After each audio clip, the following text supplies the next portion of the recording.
Yamunatira Vanachari Yamunatira Vanachari Jaya Radha Madhava Kunjabihari Jaya Radha Madhava Kunjabihari Gopi Janapalabha Girivaredari Gopi Janapalabha Girivaredari Yashodanandana Raja Janaranjana Yashodanandana Raja Janaranjana Yamunatira Vanachari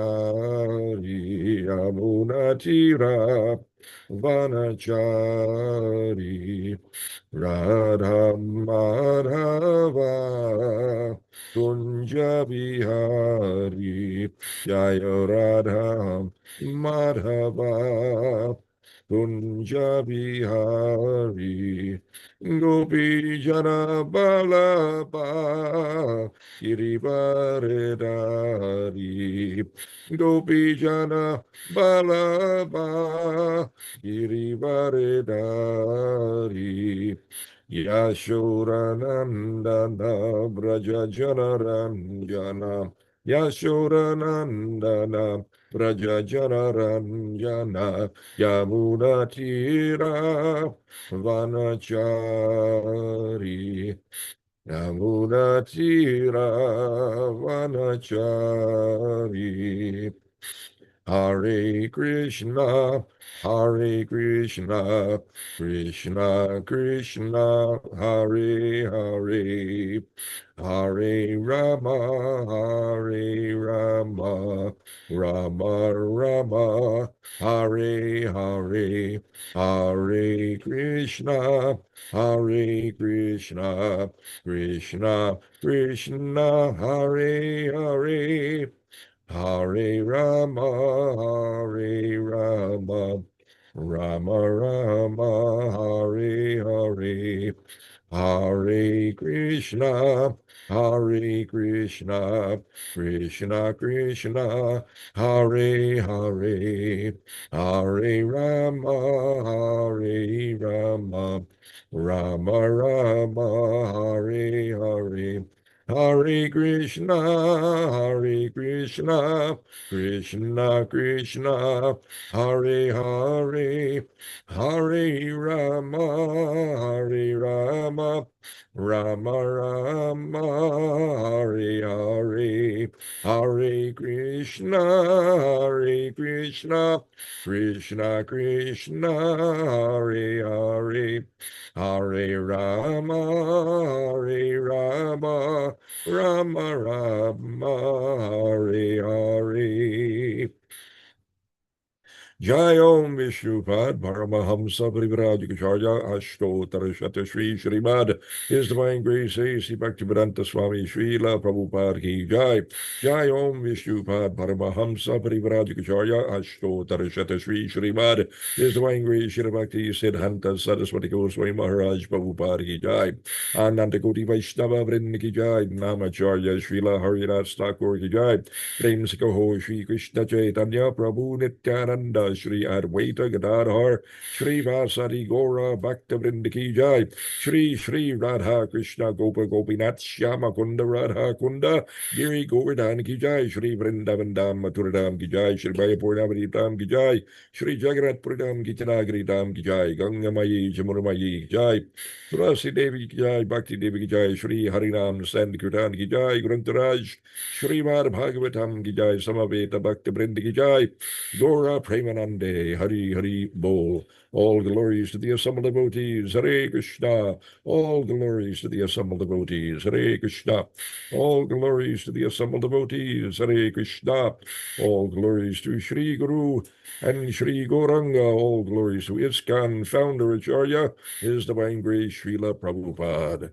Nama Om Vishnupadaya Krishna Vrashtaya Bhutare Srimati Bhaktivedanta Swaminiti Namine Namaste Saraswati Namaste Devi Gauravani Bracharane Nirvashesha Shunyavadi Paschatyade Shatarane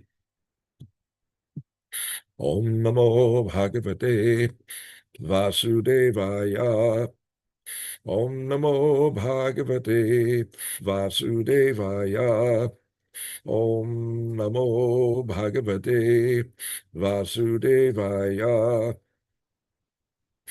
Narayanam Namaskritya Naram Jaiva Narottamam Devim Saraswatim Vyasam Tato Jayam Udirayat Nastapraishu Badreshu Nityam Bhagavata Sevaya Bhakti Hare Krishna.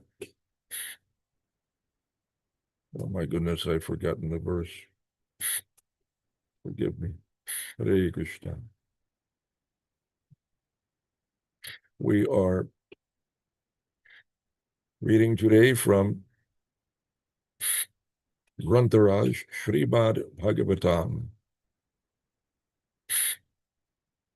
Canto 7, entitled The Science of God, Chapter 2, Hiranyakashipu, King of the Demons. Today's texts are 56 and 57. Here is our illustrious leader, Dhruva Maharaj Prabhu. Apologies, please forgive me, but I had a contractor show up, and so I had to go and attend to him. Have you finished chanting the verse? We have not begun chanting the verse yet. Okay, great. Text 56 and 57. They finished. Okay. Yeah. Okay.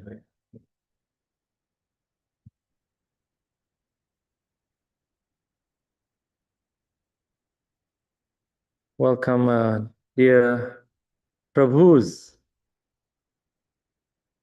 Taraka Prabhu was explaining to me about saying, dear devotees.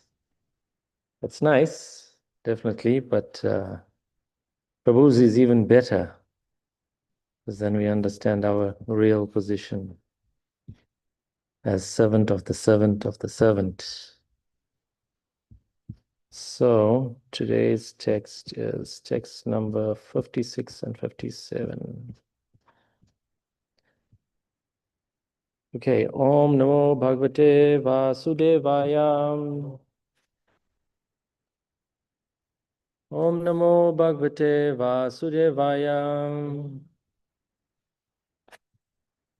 Om Namo Bhagavate Vasudevaya. Okay, so we're reading from Srimad Bhagavatam, Canto 7, Chapter 2, text 56. Let me read that and then we can do the next verse together. Evam kulingam vilapantam arat priya viyojaturam ashru kantam sa evatam sakunika sarena vivyadha kala prahito vilina. Translation by Srila Prabhupada.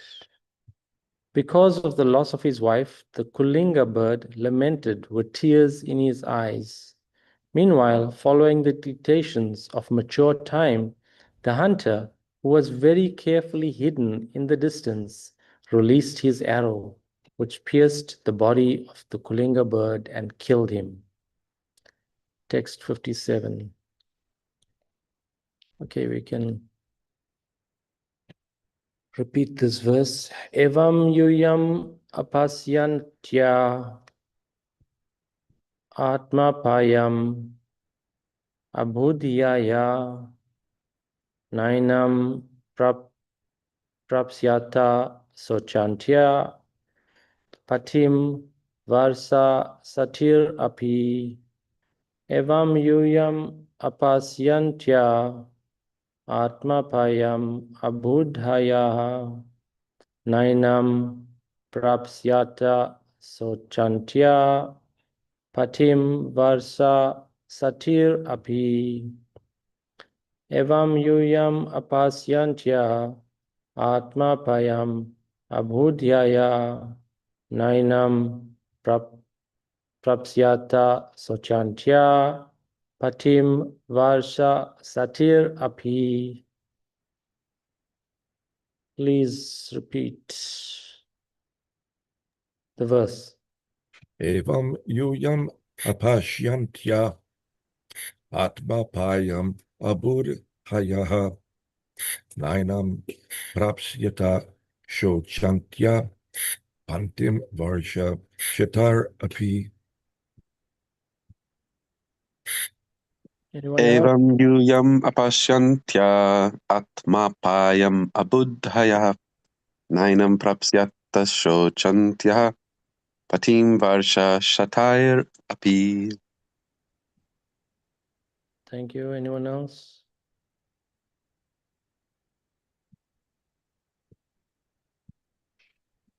Okay, word for word. Evam, thus. Yuyam, you. Apasyantya, not seeing. Atma apayam, own death. Abudhyaya, O ignorant ones. Na, not. Enam, him. Prapsyata, you will obtain. So chantya, lamenting for. Patim, your husband. Varsha Satai, for 100 years. Api, even. Translation by Srila Prabhupada. Thus Yamaraj, in the guise of a small boy, told all the queens, you are all so foolish that you lament, but do not see your own death. Afflicted by a poor fund of knowledge, you do not know that even if you lament for your dead husband for 100 years, you will never get him back alive. And in the meantime, your lives will be finished. Purport by Srila Prabhupada. Yamaraj once asked Maharaj Yudhisthira, what is the most wonderful thing in this world?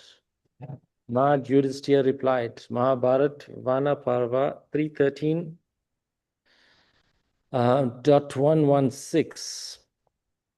Ayani ahani bhutani gatanti tiha yamayayam sesha stavaram ichanti kim ascharyam ataparam.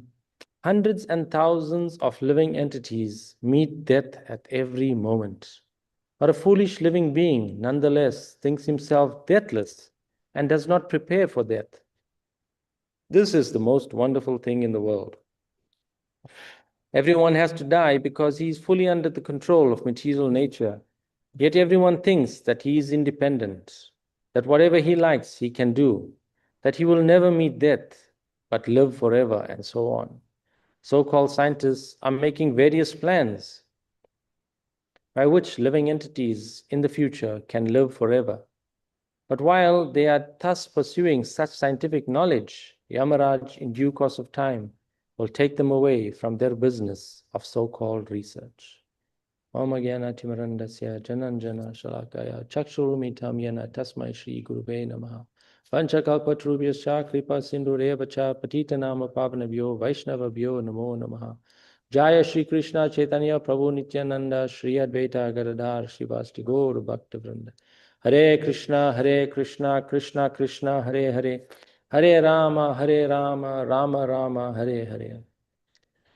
So we're continuing to read in this chapter. Of course, Hiranyakashipu, he is wanting to avenge the death of his brother. So, he is furious with Lord Vishnu. And of course, in the previous verses, we had started to read how Hiranyakashipu is actually addressing his mother, nephews, relatives, and trying to pacify all of them. Hiranyaksha's wife, And so, he's preaching such high philosophy. And so in that context, he is also giving this example, how the spirit soul is separate from the body. And to illustrate that point, he is making another point and giving the analogy of the Kulinga bird, how there is a male and female Kulinga bird, husband and wife, and the hunter who was, hidden in the forest has just killed the wife. And so in text 56, we see, because of the loss of his wife, the Kulinga bird is lamenting with tears in his eyes. So, very, very emotional scene, from the perspective of the husband or male Kulinga bird, that, he just witnessed his wife, being killed. And so in this lamentation, whilst, he is crying and expressing these emotions, the hunter, of course, is still, strategically positioned in the hidden distance place. He releases another arrow and kills the other bird. So Hiranyakashipu is giving this, example of the Kulinga bird, how it has been killed. And then, of course, he starts to narrate another example of how this king, what was his name, where his wives were lamenting for the dead body of the king. They didn't want to release the body of the king. Someone help me. What is the name of the king? Suyagya. Suyagya. So, of course, the scene here now is that the king is, the wives of the king are lamenting for his dead body. They did not want to release the body for the last final rites. And of course, Yamaraj has to intervene. He assumes the body of a young boy, and he is speaking to the queens. And so, of course, in the guise of a small boy, he is able to, have some impact on the queens. If he was an adult trying to preach to the queens, they might not take him so seriously. And so we learn from previous verses that, when a small child starts to speak philosophy, suddenly adults become more attentive. And, we see that now with Dhanya. Sometimes Dhanya is also speaking some philosophy. And, we become very, very attentive. Even we saw when Guru Maharaj was here, Dhamrita Maharaj was here, that, she was suddenly giving descriptions and also remembering, the philosophy from the previous day. And so it was, very, very nice and sweet, but at the same time, it can be very, very instructive. And so in this way, this small boy, Yamaraj, in the guise of a small boy, he's speaking to the queens. So of course, being in a child, he also has, some liberties. And so, I'm remembering how Srila Prabhupada also was very, very heavy in his preaching. And, sometimes he would be so heavy to the point where one might think it's being disrespectful.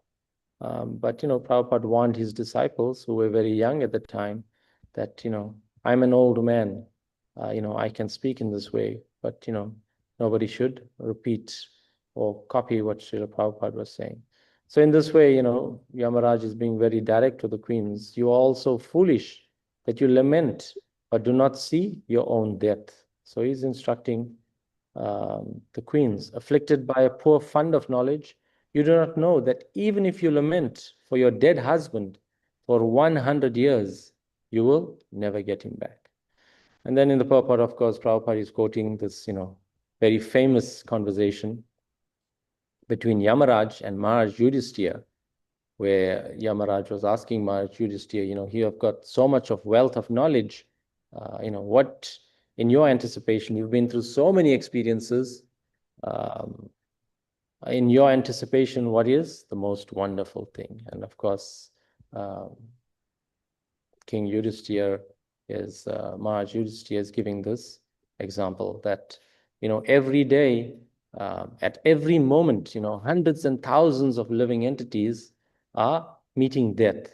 Yet, despite that, the foolish living entity thinks that he is deathless and does not make any preparations for death. So we see how ironic it is, Hiranyakashipu is citing, all of these philosophical points, that he's bringing up, which is all, nothing but the truth. But at the same time, he also somehow hypocritically had the same agenda. So of course we understand Hiranyakashipu, he wanted, this boon of not being able to ever be killed. So as a result, he got this benediction that, he would never be able to be killed day or night. No weapon would be able to kill him. He would neither be killed nor in the inside nor the outside. And so, and so forth. And so when he got this boon, he was thinking again to himself that he was deathless. So see the irony, of course, Hiranyakashipu was such a powerful demon, but this is how bewildered he was, that even though he was well studied in the Vedic literature, still he missed the point completely that everything is under the control of the Supreme Personality of Godhead. So we saw yesterday's verse how Dasya Prem was making the point that, yes, the demigods can give, so many benedictions, and it seems like, Lord Indra is in charge of rain and so many things. But whatever desires we have, why not go directly to the Supreme Personality of Godhead? Because everything is ultimately under his control. So in a similar way, we as living entities, parts and parcels of the Supreme Lord, should understand what is matter, what is spirit. And if we can understand, this very basic principle of what is matter and what is spirit, then we cannot be so bewildered to the point where we start lamenting for a dead body. So we saw in the example of Arjuna on the battlefield of Kurukshetra, he was, very, very bewildered. Of course, Arjuna is ultimately the pure devotee of the Lord. But for our example, he was in this bewildered condition. And what was he doing? He was lamenting for all of the relatives on the battlefield that were assembled to fight. He was explaining to Krishna that, how can he kill his family members? So on the first point, on the point of compassion, he was explaining to Krishna that he sees all of his relatives, friends, his martial guru, how can, he kill all of his family members like this? He's expressing, Prabhupada mentions, he's expressing high-level compassion. And to the point where, his body starts quivering, his mouth becomes very, very dry. And, it's something that we can relate to in our own day-to-day lives. When we lose a family member, whether it's close, sometimes, just because it is a family member, we can experience these emotions. And we see that, despite him being able to, experience all of these emotions, Krishna refutes, all of Arjuna's arguments by explaining, that Arjuna does not know the progressive value of life and doesn't understand or have any knowledge about the spirit soul. He explains to Arjuna on that point that all of these kings, assembled here, ready to fight, existed in the past, are always existing, and will continue to exist in the future as individuals. So he was making the analogy, of the soul. The soul cannot be cut. The soul is immeasurable, unborn, undying, ever existing, unchangeable, immovable, and eternally the same. And so he explains to Arjuna that by killing these material bodies, he is never going to be able to kill the soul. And so, of course, Prabhupada, in that context, for example, explains to Arjuna that compassion for the dress of a drowning man is very, very senseless. So we can understand if someone is drowning, it is the body that is drowning. The soul can never be killed. So it's, this understanding of transmigration of the soul that we have been, the soul has been transmigrating from, body to body for millions and millions of lifetimes. So in this way, Arjuna puts forth so many arguments, that why he shouldn't kill. And, all of them were basically a type of lamentation where Arjuna was completely overwhelmed, basically on the bodily platform. So we need to come to the point of understanding, what is, like I said, what is matter, what is spirit, and differentiate between the two. We need a constant reminder. This is why we have to read regularly. Otherwise, we'll, of course, have these 4 defects as living entities, and we forget very, very easily. So there needs to be just this constant reminder. So if we read Bhagavad Gita, Bhagavatam, over and over again, we see these basic points, from different angles being analyzed again and again. But basic principle, we are not these bodies, we are spirit soul. We are not these bodies, we are spirit soul. Because if only we can have some inkling of, how the body is separate, then we will not uselessly lament. We will not stay in this cycle of birth and death. Then we'll be able to make a plan how to get out of the cycle of birth and death. So we see the perfect example of Parikshit Maharaj when, he was bitten by the snake. Then, he had 7 days to live. And so what did he choose? He didn't choose, okay, I need to go visit all my family members, pay respects to all of them one last time because I'll never see them again. Sometimes these things seem natural for us. I want to say one last goodbye to my relatives, and things like this. But no, he wanted to hear Srimad Bhagavatam during the last days of his life, trying to prepare for death. And so this should be our meditation, how to prepare for death.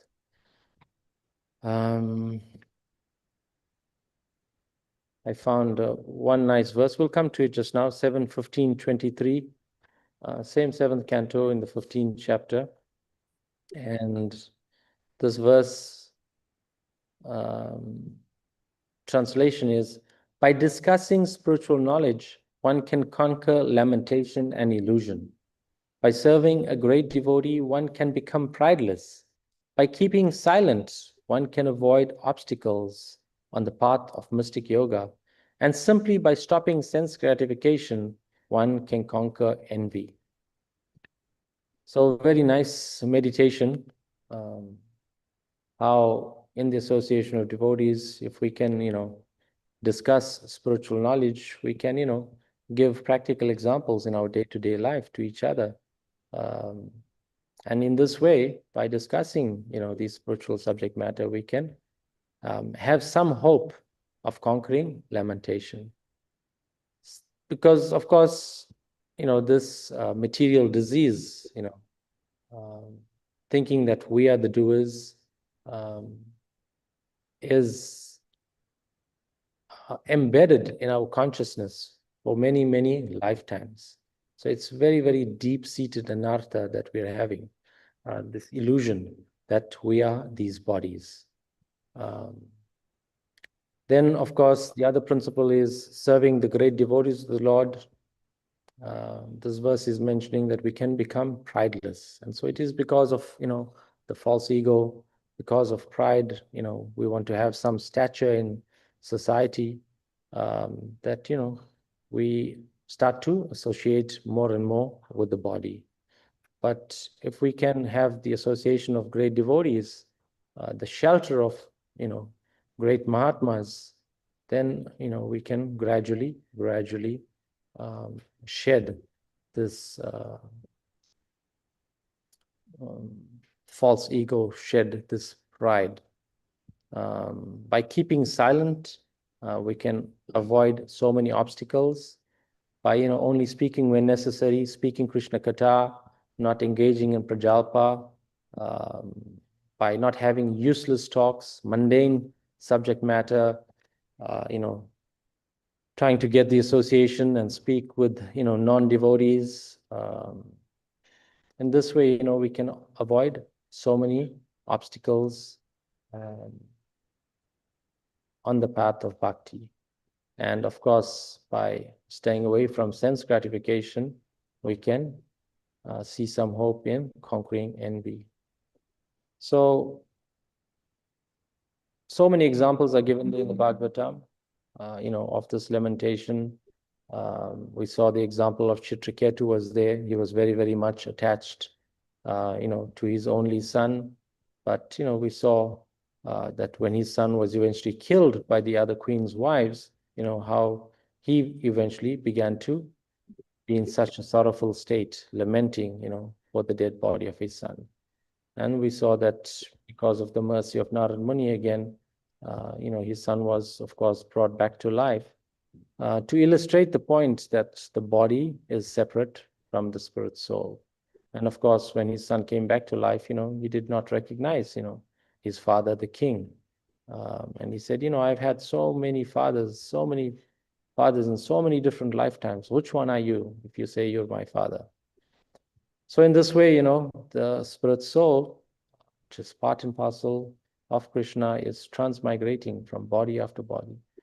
So we are very, very fortunate that, we have come across a pure devotee of the Lord. And we have been introduced to this Krishna consciousness. And now we have an opportunity not to no longer lament, as the queens are lamenting for the dead body of their husband or the king. So, we need to make a concrete plan how to get out of this cycle of birth and death. And Prabhupada has already given us all the ingredients.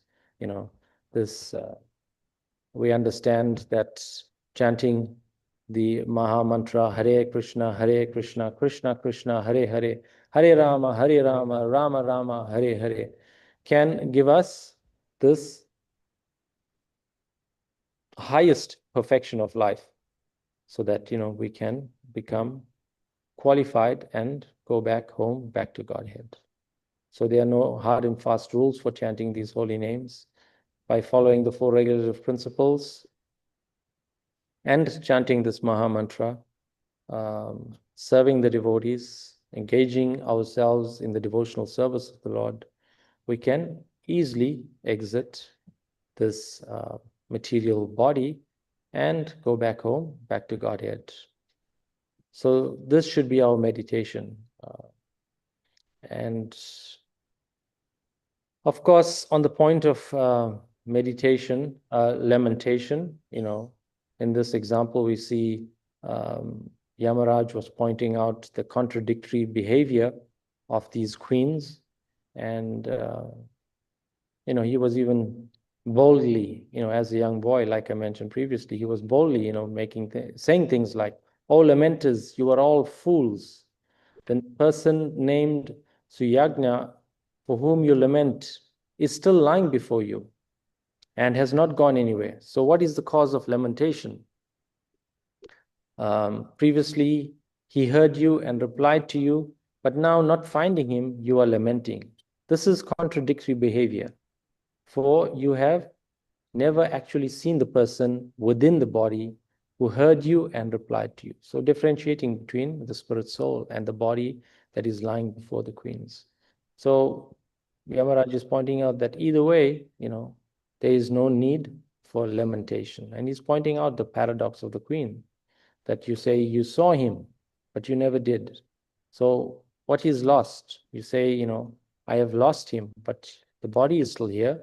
You have not lost the body. So it's, such a paradoxical situation.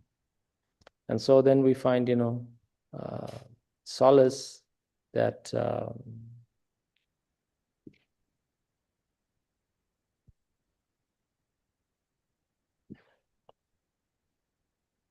if we understand what is spirit and what is matter, then we won't uselessly lament for a dead body. So how can lamentation be used appropriately? And so, there's so many examples that is given, but ultimately we find that we need to get to the platform of spiritual lamentation. So what is spiritual lamentation? Spiritual lamentation is we can accept when it is a matter of hankering for the association of a great devotee of the Lord. So like, we have our own Srila Prabhupada here, when we think about how much he has done for us, we can lament, for his departure. And, we see, of course, as second generation devotees, we never got the opportunity to meet Srila Prabhupada, but, so much of his teachings he has left behind for us.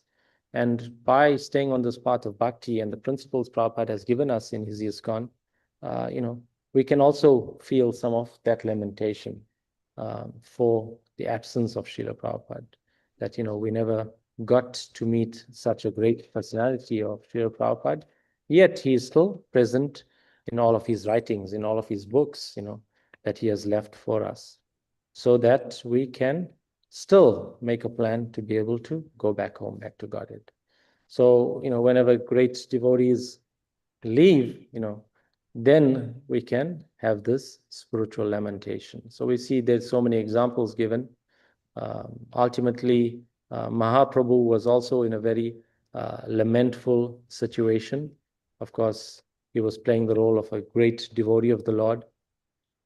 And, he was making so many nice prayers. Of course, the most famous prayers he made was the Shikshashtakam prayers, where he was praying, "Oh my Lord, in your separation, I am feeling one moment to be like 12 years or more. Tears are falling from my eyes like torrents of rain, and the whole world appears vacant in your absence. I know no one but Krishna is my Lord, and he shall remain so even if he handles me roughly by his embrace, or makes me broken-hearted by not being present before me. He is completely free to do anything and everything, for he is always my worshipful Lord unconditionally." So, this kind of spiritual lamentation, we see, in the prayers of Narottam Das Thakur, the bhajans that, he has written, there's so much of spiritual lamentation. Lamentation for, Mahaprabhu's leaving the planet, so many great devotees leaving the planet. So in this way, lamentation can be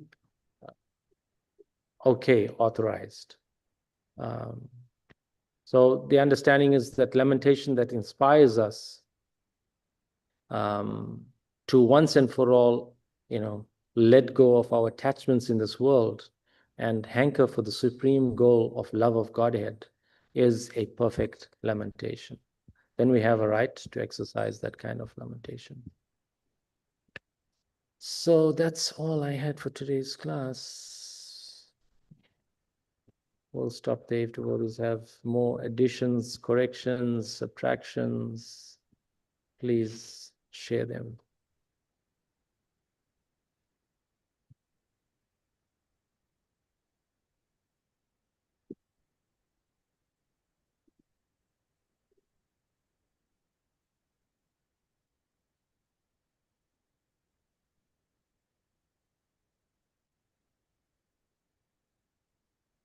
Everybody understands we are not this spirit soul.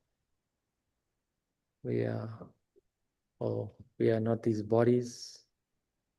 We are spirit soul. Everybody's understanding. Yes, Tasya Prem has a question. Okay, thank you. How do we go back to Godhead? How do we go back to Godhead? So my understanding is we have to chant Hare Krishna. we have to follow the 4 regulative principles as a minimum. And then my understanding is, if we are somehow or the other able to engage in devotional service, so that of course is a whole big subject matter on its own, but if we're able to engage in devotional service as the servant of the servant of the servant, in this way we can go back to Godhead. So who's on the call here? Any great devotees from the Institute? Yes, Mother Jambavati is there. And Mother Yashoda. Institute, Mother Jambavati. Great devotees. So I hope I can remember this example very nicely, but Mother Jambavati, feel free to jump in at any time. So my godbrother Madhvacharya Prabhu from DC was sharing this one pastime, that a few years ago he had went to India, and he was in Mumbai, in Juhu, and when he got there, he heard about, some devotee was leaving his body, and everybody was being focused and paid attention, to trying to serve, this one devotee leaving his body. So over the next, day or two, he also went and visited this devotee that was leaving his body. And he found, that this devotee was, when he first got there, he wanted to chant a little. And, this devotee was very, very apologetic. So he had never met him before, but this devotee was very, very apologetic. I'm so sorry to, inconvenience you, that you have to come, all this way to my room and, see me. And so, Madhvacharya was a little perplexed, but he could see that as the devotees were coming in and out, he was apologizing to everybody, that I'm so sorry to, be of inconvenience to all of you. So gradually the devotees, he was trying to figure out, who is this devotee? So he was asking devotees, was this, some big pujari, that was serving the deities for many, many years here, that, everybody is so affectionate towards him and trying to serve him? No, he was not. Then, was he a big Sankirtan distributor? Big Sankirtan devotee distributing many thousands of books? No, he was not. Then he didn't give me the name of this devotee, but anyway, was he, some big cook that, was cooking for the deities very, very expertly? No, he was not. So in the midst of all of these things, then there were some Brajbasis visiting, and somehow, ironically, it was the very same Brajbasis that, I don't know if you remember, but when Bhakti Tirtha Maharaj was leaving his body at the Institute, there were some Brajbasis, I think from Varshana, that had come, and somehow there was some connection with Radhanath Maharaj, and they also came and chanted for Bhakti Tirtha Maharaj. So somehow the other, these very same Brajbasis were in the area around Juhu, and had suddenly surprised Radhanath Swami at Juhu, and come to visit him and see Maharaj. And so when Maharaj saw, actually, sorry, I didn't even mention that he was a disciple of Radhanath Swami, this devotee that was leaving his body, and Radhanath Maharaj was personally present there, to see him also. And so when these Brajbasis came to visit Radhanath Maharaj, he quickly, greeted them and told them, by the way, this one devotee is leaving, if you can also go and chant for him. So here's these Brajbasis, also chanting for this devotee. So then eventually, he's still inquiring, okay, from other devotees, maybe somebody knows something, who is this devotee? And turns out that he had also served Radhanath Maharaj as his secretary. They said, oh, finally, okay, so he's such a great devotee. He got to do personal service for Radhanath Swami. They said, yes, technically that's true, But actually, at some point, after 3 weeks of service, they had to relieve him of that service because, he was not, how to say, even boiling a jug of water was a difficult task for him. So, he was not materially, so accomplished in terms of, work like that.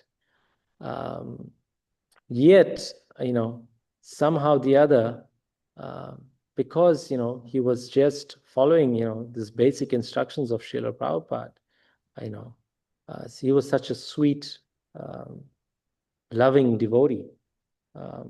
Somehow the other, he had recently just got married. His daughter was, I think, 1 year old. And, he had contacted with cancer and, was leaving his body. Yet, if you went and visited him at that time, he had no regrets. He was just trying to chant the holy name of the Lord. As I said, he was, expressing to devotees, I'm sorry for all the inconvenience, that I'm causing you to come, to my room like this and chant, engage in service like that. So a very, very simple devotee, simple-hearted devotee. Like I said, not a great, devotee by any means. So sometimes, of course, many devotees, have the ability to do so many amazing services. So many big Sankirtan devotees are there, so many, GBCs, so many big managers are there. All of these things, are there, but we all want to engage according to our propensity. So even if we don't have, these, different capabilities, still, like I said, just by chanting Hare Krishna, following the 4 regulative principles, engaging in devotional service, according to our nature, we can go back to Godhead. Anybody else remembers that pastime, or did I miss anything else out? But as we can see, so like that, I've heard, over the years, so many, amazing, great devotees. In fact, Gokulesh was also telling me this one devotee, Amrit Mama. He was an elder in the community in Cape Town, and he recently, also a few months ago, passed away. And Gokulesh was expressing, they had done so much of service, practically all their lives, they were worshiping Krishna. So, following the 4 regulative principles, chanting Hare Krishna, raised his family in a Krishna conscious way. Very, very simple devotee. They were business people, always, doing service, helping, whenever they could. But he said the most striking thing when, he was leaving his body, because he, had gone to the hospital to see him, so many times. And he said, the last time that he even saw him, the striking thing was he was in no anxiety about leaving. And, he was even expressing to Gokulesh that, if there's anything you need, please don't hesitate to ask. And he said for his wife as well, Mami was also, quite old. I forget how old he must have been, at least, 80 years old. But he could see also his wife was not, in anxiety, that, they had followed the process that, Srila Prabhupada had given us.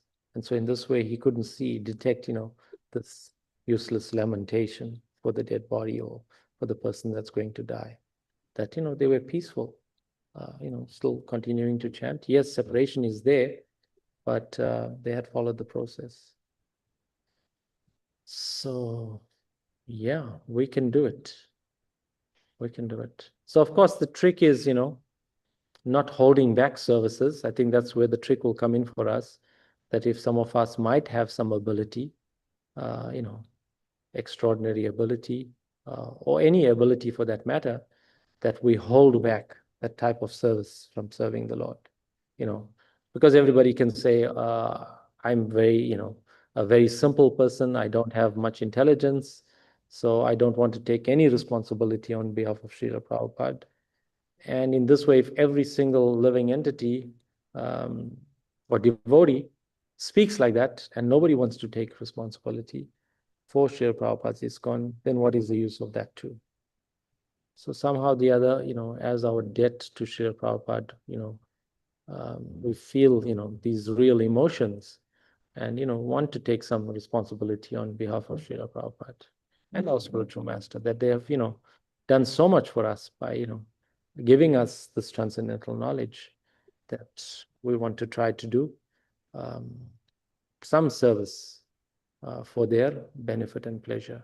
And in this way, we can make so much of spiritual advancement to the point where we can also leave our bodies with little or no anxiety.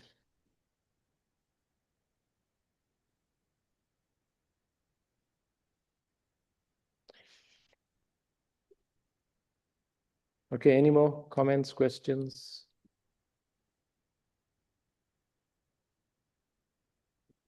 So the key, it seems like, as Krishna was explaining to Arjuna, is that we all have a duty to do.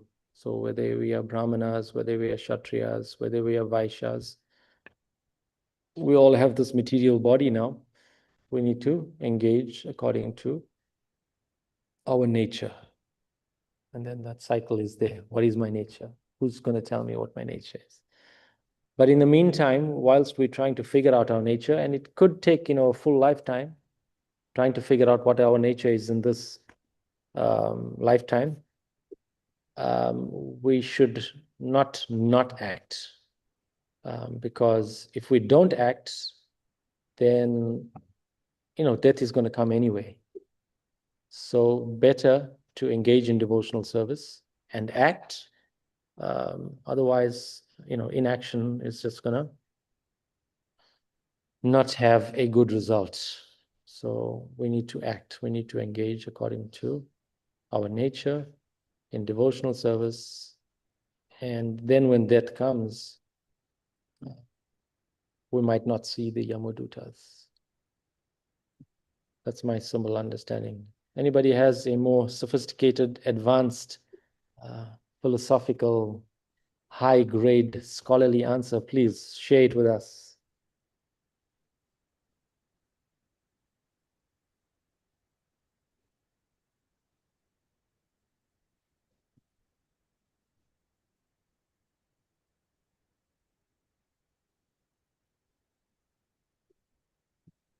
Oh, Prabhu, the question is how to go back home?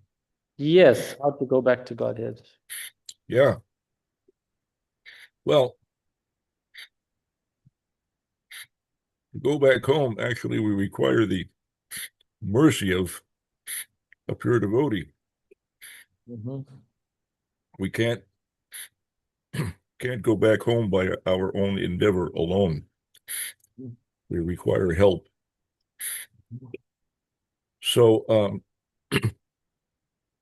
Krishna or Krishna's devotee can make that happen for us. It's difficult to please Krishna. Krishna requires nothing from us. He has everything. But Krishna's devotee is simple and easy to please. Krishna's pure devotee. So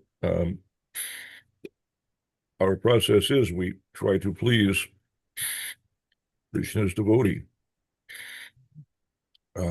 particularly, chiefly the spiritual master, Krishna's representative. We try to please him by our service somehow or other. And he's relatively easy to please. He will understand our nature and our capacity and will appreciate our service, our sacrifices, our endeavor. And by his blessings and his prayers, then everything becomes possible for us easily. Because he is situated purely in the Lord's devotional service. Krishna is purchased by him. Krishna will satisfy whatever desire he may have. He has no desire. He is without material desire, but he has a desire to please Krishna, and he has compassion for the fallen conditioned souls, and he wants to see them delivered. And by his prayers to Krishna, an individual can be elevated easily to the topmost platform of devotional service. And when they are pure, they can go back home. So the essential process for us is to take shelter of Krishna's pure devotee and to render service to him somehow or other. We can't necessarily render service to Krishna directly, but we can render service to his devotee. So we have our spiritual master, we have our founder Acharya, and previous Acharyas. They have all given us specific instructions, as you say, beginning with chanting Hare Krishna and following the right principles, the minimum standards. And then beyond that, we try to engage ourselves in devotional service as far as possible. And we do all of this for the satisfaction of the spiritual master.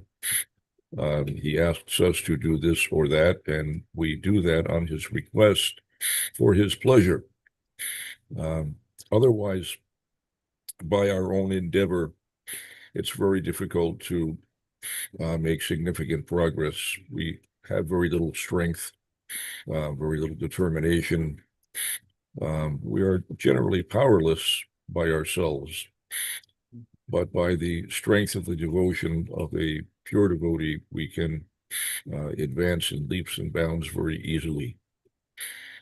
So that's our process. We try to get the shelter and the well wishes, the prayers of Krishna's pure devotee, and then our future is very bright. The path is very clear, and progress comes very easily. All impediments will be removed, and we can progress rapidly. Those are my thoughts. Hare Krishna. Hare Krishna. Okay. Thank you for sharing those points. Sorry, what are you saying? The suburbans overheating and Oh, steering wheel. okay. Time to not use it any longer then.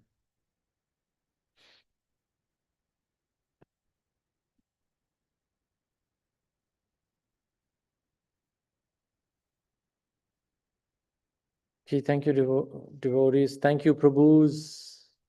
Any other last minute comments, questions?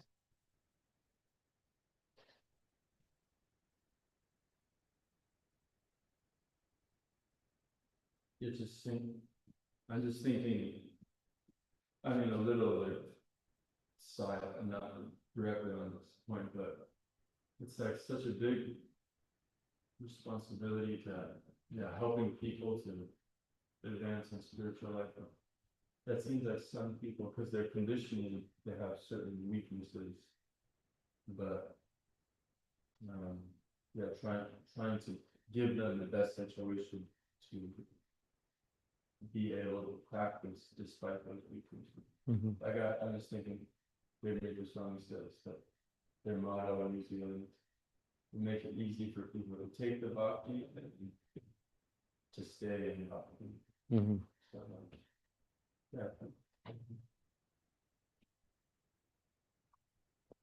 Yeah, of course, we're in the material world undergoing this material experience. And, in Kali Yuga now, everything is so difficult. So people have, supposedly genuine reasons. So many obstacles are there. And so at least the preachers need to, help clear the path if there's so many obstacles, how can we make things easy for people to practice bhakti? Yeah. It is definitely a huge responsibility. Somebody's got to do it. And it's, Lord Chaitanya Mahaprabhu also wanted, every town and village. So who's going to do it? And this is why, so many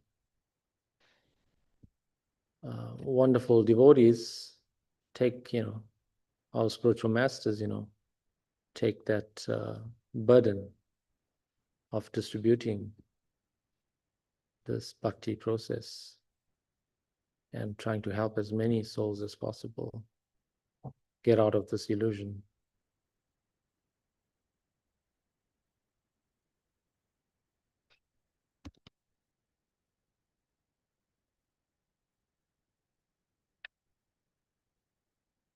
Okay, if there's no more comments, questions, points to share, any nectar to share? Yes.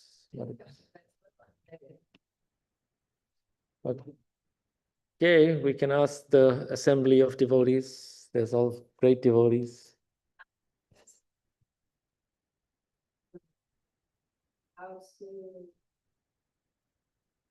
If some devotees have this